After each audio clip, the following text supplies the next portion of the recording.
నచ్చిన బంటు. ఒక ఊళ్ళో దాము, సోము అనే ఇద్దరు స్నేహితులుండేవాళ్ళు. ఇద్దరూ పేదవాళ్లే కావటం చేత చిల్లర పనులు చేసుకుని జీవితం గడుపుతూ ఉండేవాళ్ళు. ఇందువల్ల వాళ్లకు సరిగా జరుగుబాటు అయ్యేది కాదు. అందుచేత వాళ్ళు కుదురుగా ఎక్కడన్నా నౌకరీ దొరుకుతుందేమోనని వెతకసాగారు. పక్క గ్రామంలో ఉన్న జమీందారు గారింట నౌకరీ దొరుకుతుందని వాళ్లకు తెలిసింది. ఇద్దరు స్నేహితులు ఒకరోజు తెల్లవారుజామునే లేచి జమీందారు గారి ఇంటికి వెళ్లారు. వాళ్ళు పని కోసం వచ్చారని జమీందారు గారి మనిషి జమీందారుతో చెప్పాడు. జమీందారు వాళ్ళని చూడలేదు, లోపలికి రమ్మనలేదు. సోమవారం నాడు ఉదయం వాళ్ళిద్దరినీ కనపడమని తన మనిషి ద్వారా కబురు చేశాడు. ఇద్దరూ కాళ్ళు ఇడ్చుకుంటూ వచ్చిన దారి పట్టారు. మాట్లాడేదేదో ఇప్పుడే మాట్లాడక మళ్ళీ సోమవారం నాడు రమ్మనడమేమిటి అని సోము విసుక్కున్నాడు. సోమవారం ఉదయం పెందలాడే నిద్రలేచి దాము సోము కోసం వెళ్ళాడు. సోము ముసుగు తన్ని ఇంకా నిద్రపోతున్నాడు. జమీందారు ఇంటికి పోదామా అని దాము అడిగితే, తర్వాత పోదాంలే, ఏం తొందర అని గొణిగాడు. నేను పోతున్నాను, కావాలంటే నువ్వు రా అంటూ దాము బయలుదేరాడు. జమీందారు పొద్దున్నే రమ్మంటే పొద్దెక్కిపోవడం బాగుండదని అతను అనుకున్నాడు. దాము బయలుదేరిన ఒక గంటకు సోము నిద్రలేచి తాపీగా తాను కూడా జమీందారు ఇంటికి బయలుదేరాడు. జమీందారు వెళ్ళగానే దర్శనం ఇస్తాడన్న నమ్మకం ఏమీ లేదు. అలాటప్పుడు దాము ఊరు తెల్లవారకుండానే బయలుదేరడం దేనికో సోముకు అర్థం కాలేదు.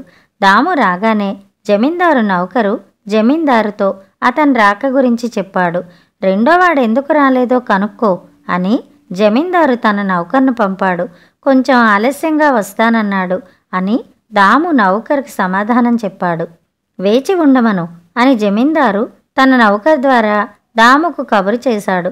మరికొంతసేపటికి సోము కూడా వచ్చి, నేను చెప్పలేదా, నాకన్నా ముందు వచ్చి ఏం బావుకున్నావు అని దామును అడిగాడు.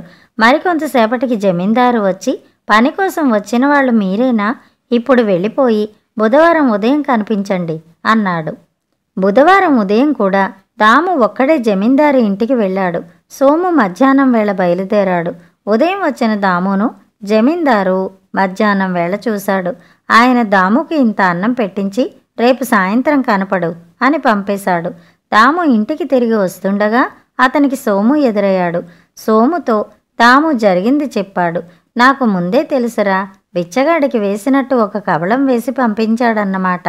ఈ భాగ్యానికి రేపు సాయంకాలం మళ్ళీ వెళ్ళాలా అన్నాడు సోము. వెళితే తప్పేం, నిన్ను కూడా రమ్మన్నారు, పని కావలసిన వాళ్ళం, రమ్మన్నప్పుడు వెళ్ళకపోతే ఎలా అన్నాడు దాము. రేపు సాయంకాలం ఆఖరిసారి వస్తాను, మళ్ళీ రమ్మంటే రాను అన్నాడు సోము. మర్నాడు సాయంకాలం ఇద్దరూ కలిసే జమీందారు గారింటికి వెళ్ళారు. జమీందారు సేవకుడు జమీందారుతో మాట్లాడి వచ్చి, మీ పని విషయం రేపు ఉదయం మాట్లాడతారట, ఈ రాత్రికి మిమ్మల్ని ఇక్కడే ఉండమన్నారు అని చెప్పాడు. సోముకు కోపం వచ్చింది. అతను జమీందారు నౌకర్తో, పని లేదు పొమ్మని అప్పుడే చెప్పకూడదు అని రారా దాము అంటూ ఇంటిదారి పట్టాడు.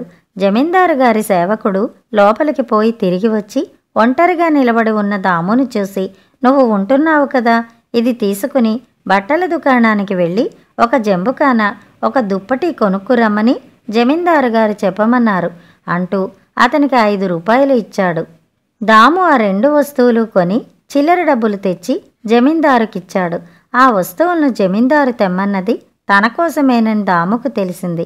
ఆ రాత్రి జమీందారు గారు పెట్టించిన భోజనమే తిని జంబుకానా పరుచుకుని దుప్పటి కప్పుకుని దాము నిద్రపోయాడు.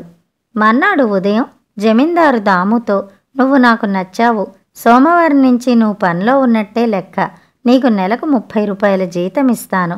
నీ పని ఏమిటంటే మా జమీందారికి చెందిన గ్రామాలకు పోయి మాకు రావలసిన దస్తు వసూలు చేసుకు రావాలి. అది ఎంతో ఓపికతో చేయవలసిన పని. పని బాగా చేశావంటే నీ జీతం క్రమంగా పెంచుతాను అన్నాడు. దాముకు పని దొరికినందుకు సోము తన తొందరపాటుకు చాలా చింతించాడు. కథ సమాప్తం. అనుకోని సహాయం. ఒక ఊళ్ళో 2 అన్నదమ్ములు. అన్న కాస్త కలిగినవాడు, తమ్ముడు బొత్తిగా పని లేనివాడు. అందుచేత ఒకసారి తమ్ముడు అన్న వద్దకు వెళ్ళి ఒక సేరు రాగులు అరువివ్వమన్నాడు. అన్న లేదు పొమ్మన్నాడు.